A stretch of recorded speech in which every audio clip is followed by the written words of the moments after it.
Okay, good morning and welcome to Yeshiva YouTube. Iyun Benzion. Today's daf is Nedarim daf Lamed number 30. What I'm going to say today is some of the most fundamental and controversial stuff you're going to hear. But the Gemara talks about it, so I'm going to talk about it. The Gemara, the Mishnah on Lamed number Beis, I know they're Mishchori Harosh. You took a neder. I'm not going to get hana from black-haired people. So, who is included? Obviously, if the person has black hair.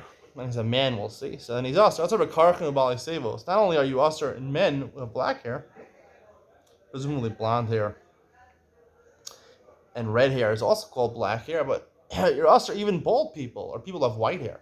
Mutter, however, you did not include your neder, nashim viktanim, women and children presumably are not bar mitzvah. When you say shchoi rosh, you only meant men. You didn't mean women and children. Why? So the Gemara explains. My time. Anashim zinin the michsu reshayu v'zinin the mikla reshayu. Men, sometimes they keep their head covered. Sometimes they don't keep their head covered. Nashim lo'olam michsu. Women always keep their hair covered. V'ktanim lo'olam mikla. Ktanim always keep their head uncovered. So, just give the simple explanation like Gemara is saying over here. When I designate, I only want to get enough. I don't want to get enough people with shchorei rosh with black hair. Right? Black is a color, so it's not to exclude people of blonde hair or white hair or red hair. It means to include people where I have to determine, right? I don't have so much time to determine what color hair they have. So men, right? Men, sometimes their heads are covered. They're wearing a black hat, a fedora, right? And I can't tell what color their hair is. Sometimes they take off the fedora. Sometimes they take off their yarmulke. We're able to see black hair. So that's what I meant, shchorei harosh. Children, you don't have to say shchorei rosh, right? I always see their hair. It's never covered. Not even wearing a yarmulke. I always see their hair.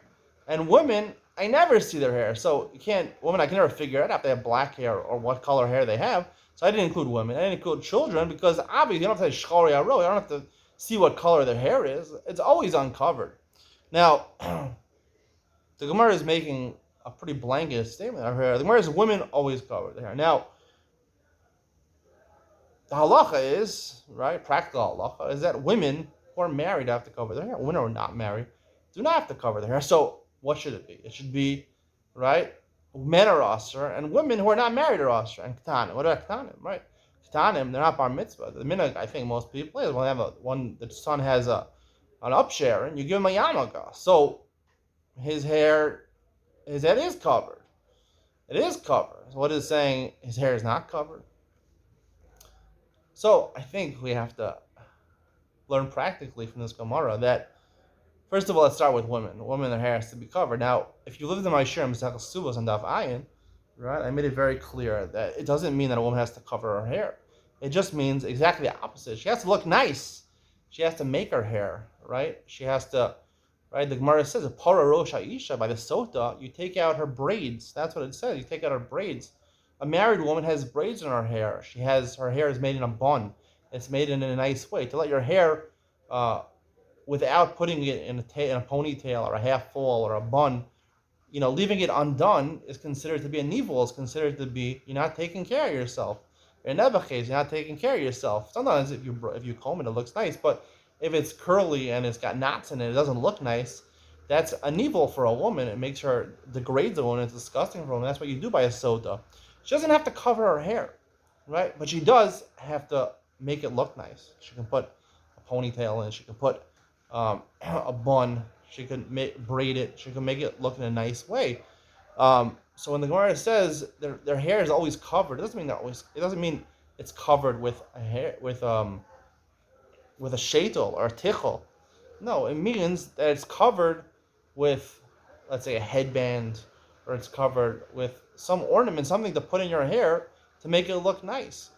So when I say shchorei harosh, I didn't include women because, right, when I describe the hair of a woman, I don't say a man, he just has black hair. What am I have? I'm wearing black hair. That's what I have over here. A woman, no, you don't say black hair. You say she's wearing a bun. You don't look at the hair. You don't focus on the color of the hair so much. You focus on the design of the hair more. So that's what it means, michsu reshayu. And that's what includes even non-married girls, because presumably even when you're not married, even more so when you're not married, you want to make your hair look nice. Men, right? Sometimes they cover their head, sometimes they don't cover their head, right? So What does that mean? Sometimes they wear the fedora, sometimes they don't wear a fedora. Avigdor Miller always wore a fedora in his living room. That's what he said. You have to have your shamayim even in your living room. You wear a fedora. Even when you go to sleep, you wear a fedora. I once heard a joke from one of the Rosh Yeshivas in upstate New York. From his Rosh Yeshivas in the world. I forgot the name of the yeshiva or something like that. One of the Bachram from the yeshiva, asked him about going swimming or something during the summer. Of course, not mixed swimming, but you know. So he's like, "What should I wear when I go swimming?" So the Rav is like, "Well, you're gonna wear your black hat when you go swimming." At least the Rav had a sense of humor, but it's sad that the Bachar actually thought for a second that you should go with your fedora into the pool. But yes, the Gemara says sometimes and men, right? Sometimes they don't cover their head. I really believe, and I've learned in Shulchan Aruch, we've done Shulchan Aruch Yomi, the beginning of Aruch Chaim, talks about covering your head. It's a midas of chasidus to cover your hair. Even when you make a bracha, it's not clear that you have to cover your head. Certainly, when you don't make a bracha, it's a midas chasidus.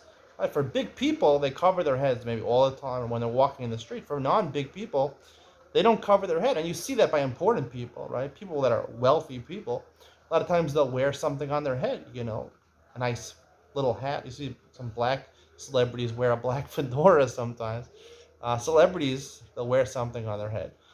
And sometimes people wear something on their head. Now it's started raining outside. You want to wear a baseball cap. You want to wear a beanie.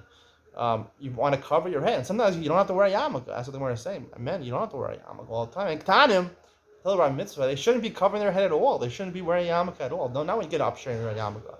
You wear a yarmulke sometimes because the idea is it's not wearing a yarmulke. I think it's a mistake, and the idea of wearing a yarmulke is really symbolic of covering your head and showing respect. Sometimes it looks nice, dressy, to wear something on your head, not necessarily a yarmulke or a knitted, crocheted yarmulke. This doesn't make your head look nice. It makes you look weird, to be honest with you. But sometimes it looks nice to wear a baseball cap. It looks nice to wear a beanie. It looks nice to wear a fedora if you want to, I don't know, maybe if you go to a ball or something like that, or a top hat or something like that. When you go to a ball, black tie, white tie, sometimes it's nice to wear something on your hat, a flat cap. I mean, sometimes these things are nice. They're stylish. Sometimes, most of the time, you don't wear it, right? And that's by men. Women always want to put their hair in some sort of design. It makes it look nice.